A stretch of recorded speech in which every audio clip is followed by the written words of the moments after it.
Agora a gente vai resolver o exemplo 4.2 lá do book. Ele traz aqui dados extraídos por uma aeronave. Ele traz a referência, traz a condição de voo, Mach 0.6, uma altitude de 35 mil pés. Ele recomenda que você deve trabalhar as equações do movimento e os dados no formato que foi dado para você. Pode ser imperial ou pode ser americano. Se você recebeu o dado americano, você trabalha nas equações com americano. Recebeu o imperial, trabalha imperial. Você pode, ao longo dessa conversão, se necessário, se você decidir fazer, pode ser, ele fala tedioso, porém você está sujeito ao erro. Então ele converte todo mundo para o sistema internacional, metro, quilograma, radiano, no geral. Ele traz aqui as condições de voo, mas também traz as condições geométricas necessárias para você. Condição geométrica não, a geometria em si, só área e corda média aerodinâmica para poder fazer os cálculos, porque é o que é necessário ali nas equações de movimento inicialmente. Depois ele faz mais algumas considerações. O ângulo de rota de voo, trajetória de voo é nulo, a incidência é diferente de nulo e pode ser deduzida que o ângulo de atitude é igual ao de incidência. Ele dá as derivadas no formato adimensional. Não comentei anteriormente, mas isso aqui é o formato adimensional. Significa que não tem unidade. Se você vê anteriormente na equação que ele dá, você vê uma bolinha em cima da derivada. Essa bolinha está denotando que ela é uma variável dimensional. A dimensionalização ocorre por meio de divisão no geral, multiplicação por fatores e divisão, que vai cancelar a unidade que é ao lado da derivada. Então, aqui é uma derivada dimensional. Mas você sabe ao que ela se refere. Então, a velocidade axial no eixo x, velocidade, esqueci, da lateral, velocidade lateral no eixo x, taxa de variação da velocidade lateral no eixo x, taxa de afagem no eixo x, deflexão do professor no eixo x. Então, isso que ele diz aqui. Talvez eu tenha errado o nome aqui desse, eu acho que esse W, eu geralmente esqueço o que ele é exatamente, é uma velocidade também que afeta. Mas você faz a leitura do que é e o eixo no qual está relacionado. Lembra que é uma variável de perturbação que está recebendo um valor.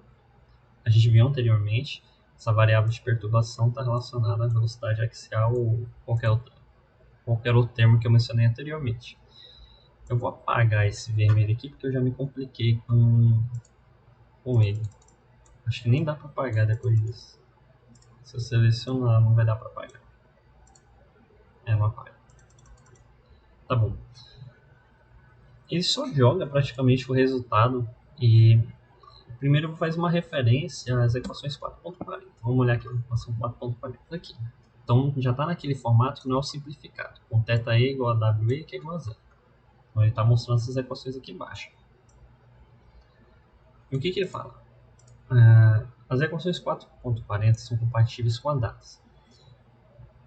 Mas ele comenta, apesar disso, as equações, as derivadas dimensionais devem primeiro ser calculadas de acordo com as definições dadas no apêndice 2. No apêndice 2 aqui, como a gente está utilizando ele como referência, vamos lá para o apêndice 2. Vamos ver como que ele funciona.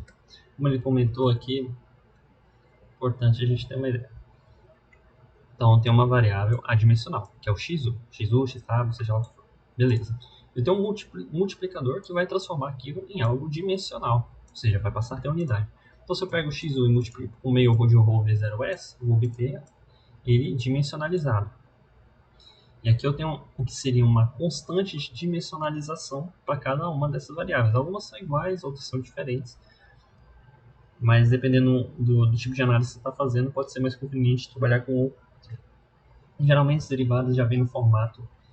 Você calcula as derivadas no formato adimensional, porém, na hora de fazer análise dinâmica, que requer as equações do movimento, você faz a dimensionalização delas. Então, é isso que ele está dizendo aqui. O mesmo é trazido para a superfície de controle, no caso, o profundor. Tem-se os termos de dimensionalização, como ela vai ser representada como for dimensional. Agora, no caso do efeito da tração, o efeito da tração, por exemplo, o multiplicador unitário, o dimensional vai ser o mesmo. O momento do efeito da tração só vai ter agora o que seria o braço de momento. O mesmo é feito para a estabilidade lateral direcional aqui. A gente não vai chegar ainda nas derivadas concisas, tá? Vamos voltar lá. Acho que... Aqui. Opa, tá. Então a gente já sabe fazer essa leitura da conversão. Então essas variáveis foram multiplicadas pelos respectivos múltiplos para que fossem escritas em termos para que elas fossem dimensionais. É isso que ele está dizendo. Então ele menciona quais foram as duas tabelas que ele utilizou, A2.1 e A2.2. Ele obtém as equações do movimento longitudinal referido aos eixos de corpo. Ele substitui os valores apropriados na equação 4.4. Quem que é essa equação? Essa que a gente já viu anteriormente. Vai substituir todo mundo aqui. Quem que entra nessa equação é o termo dimensional. O que a gente tem?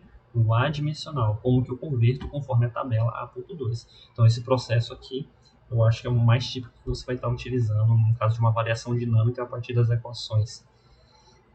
Aqui eu coloquei um x embaixo, que eu não me lembro porque na época. Não é porque está errado não, mas tá. Porque não está errado. Eu acho que questão didática disso tudo bem. No MATLAB, como que eu faço? Tudo aqui é entrada. Bom, beleza. Ângulo de rota de voo, a incidência, V0, ρ, G, M. As outras variáveis. Acho que só para confirmar aqui, está todo mundo no sistema imperial, né? No imperial não, perdão. Está no sistema internacional. Tá todo mundo no sistema internacional. Momentos de inércia, importante você ver o conceito do momento de inércia. Acho que em algum outro momento a gente vai verificar como que a gente calcula os momentos de inércia. O produto de inércia, no caso, aquele que é o vertical, o plano de simetria, não é algo calculável, se eu não me engano, a gente pode ter que estimá-lo como nulo inicialmente para poder fazer as análises, porque não tem uma equação para estimá-lo. Beleza. Depois eu entro com as derivadas longitudinais adimensionais. Propriedades de massa são momentos de inércia. Derivadas longitudinais adimensionais. Então, o que o autor dá. Depois eu pego essas derivadas e jogo nessa minha função. Adimensionalização. Beleza. Aqui só era uma questão de teste. Eu posso tirar já esses. Tudo comentário. E aí eu crio um auxiliar de dimensionalização. Meio de ρ vezes 0s. Ele é meio que o termo que se repete em todas as equações daqui do apêndice do A2.1 e o A.2. A21 e o A22. Eu pego esse auxiliar, porque ele vai se repetir em todas as equações, e multiplico acompanhado de um termo que não está nesse auxiliar de dimensionalização. Então, no caso MU0, faltava um CW. No caso do MU dimensional, o que é a bolinha aqui? Termo que se refere ao MU dimensional. Só uma representação simbólica a nível de firmware para aquela bolinha que a gente viu nas equações, só para a gente poder diferenciar, tá? Aquela bolinha no código, que é esse daqui, ó, M bolinha, em cima, esse termo vem aqui, tá?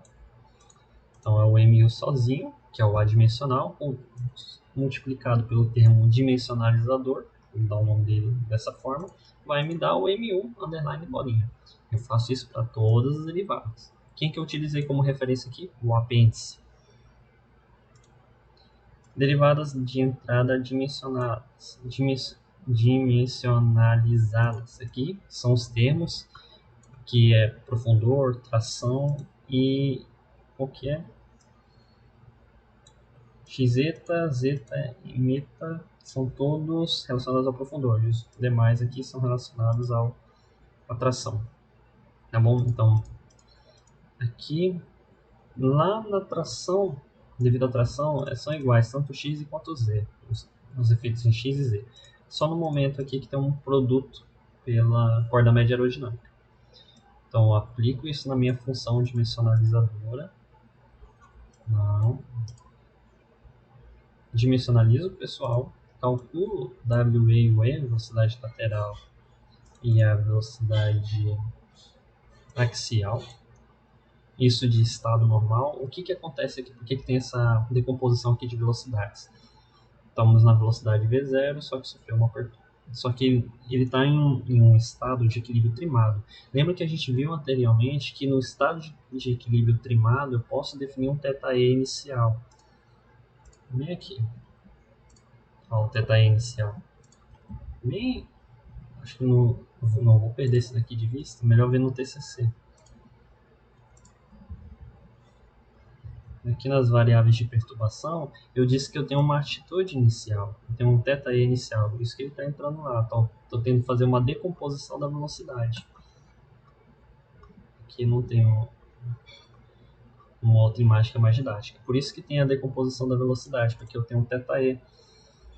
E como ele não é nulo, esses dois valores aqui tem que ser calculados. Do contrário, né? O que aconteceria? Cosseno de θe, cosseno de 0 é 1, a gente só teria o E, que é a velocidade axial de fato. A velocidade lateral, se eu não estiver errado, que é a velocidade lateral, seria nula nesse caso, né? Porque já é um seno de 0 é 0. Depois disso, em termos de uso de programação aqui no MATLAB, dá para dar um zoom aqui, toma só uma travada. Como que as equações são construídas ali naquele exemplo. Equação 1, 2, 3. Para que você escreva as coisas dessa forma, é preciso escrever definir variáveis simbólicas. No caso, o dot, u, w dot, w, eta, tal, u, q dot, θ. Todas essas variáveis aqui simbólicas, no momento que forem printadas, conforme a gente vê aqui à direita, vão aparecer aqui, ó, q, o θ, o u, o ponto, w ponto e o eta. Todo mundo entrando aqui de forma simbólica, ou seja, né, uma variável computável ali para o MATLAB. E eles são multiplicados pelos termos que são realmente variáveis, são valores. Então 746 multiplica a variável simbólica. Aqui na equação 1, se a gente, vamos encontrar o dot. Aqui ó, o dot 17462. 746, opa, o dot 746, será que eu errei algum detalhezinho aqui? Acho que eu errei algum detalhe aqui. Bom, mas acho que não vai importar muito não. 17. Ah, tá. Eu acho que eu perdi aqui esse valor. Deixa eu dar um play de novo no código. Só tomar um pouco de cuidado porque as coisas são recalculadas posteriormente. Então, em algum outro momento eu dei um valor, atribuí um valor à variável m ao longo do código, porque ele é bem grande, é a resolução dos exemplos associada à teoria. Aí ele pegou aquele 746, mas tá aqui. M17642 multiplica o dot em 17642, multiplica aqui. Não fica na ordem, né, infelizmente, do que a gente define aqui ao longo da equação, mas se a gente for tentar rastrear cada um deles, vamos encontrar só mais o U aqui, questão didática, XU0, 12.686, também aqui, 12.686, tem a questão do sinal também, não pode deixar enganar. Então foi assim que eu resolvi esse exemplo do PUC, assim que ele pode ser resolvido. Vamos voltar aqui para ele. No final obtém essas equações 17642 que a gente viu ali no DOT, 2.67, que é só a resolução na forma dimensional. Depois ele traz uma solução adimensional, só que ele faz os cálculos meio que assim jogados, não faz, mostra passo a passo, sabe? Ele comenta ao longo do texto. E ele comenta o seguinte,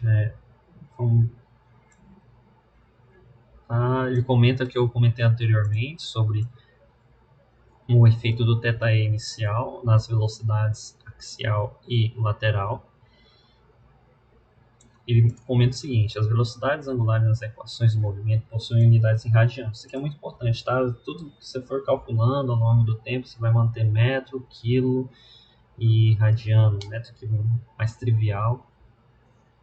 mais natural de você estar resolvendo as coisas, mas não deixe passar. Sempre revise ali o cálculo da tua derivada para ver se está irradiando. Depois ele comenta que pode ser a gente pode fazer mais uma simplificação dividido pela massa ou pela inércia conforme apropriado. A primeira equação é dividida pela massa, a segunda eu acho que por um momento de inércia, a terceira por outro momento de inércia. Vamos ver aqui por que ele dividiu, um 7,5 e um 65. Um 7,5 e um 65, quem que é? Um 7,5 é a massa e um 65 é a inércia. O primeiro foi dividido por quanto? Um 7642, um 7660. Quem é um 7660? Acho que ele nem deu aqui, ó.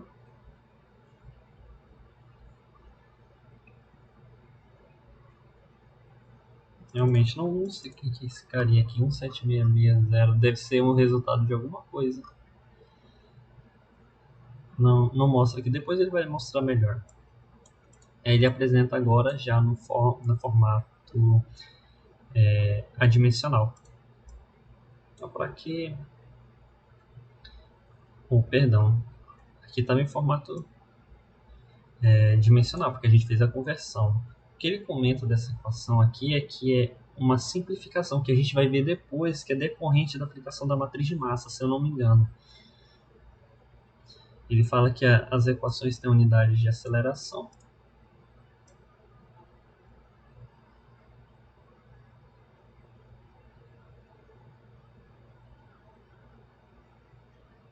E ele fala, no final ele faz esse negócio aqui só para complicar a nossa vida. Fortunately, this activity is not often required. Não sei por que ele faz isso daqui, mas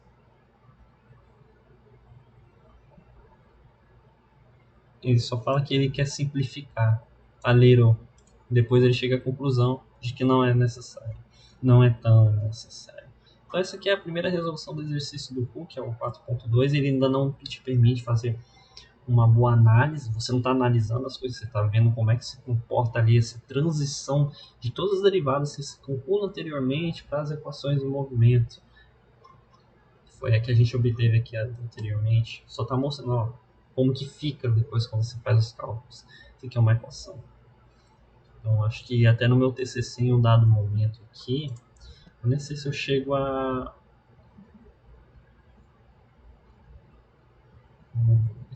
Descendo aqui, ó. Já jogo direto na função de transferência, nem faço a modelagem ali.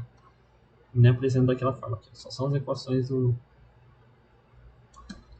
formato de função de transferência. Né? Acho que em outro momento aqui eu vou dar uma aula sobre o meu TCC em si.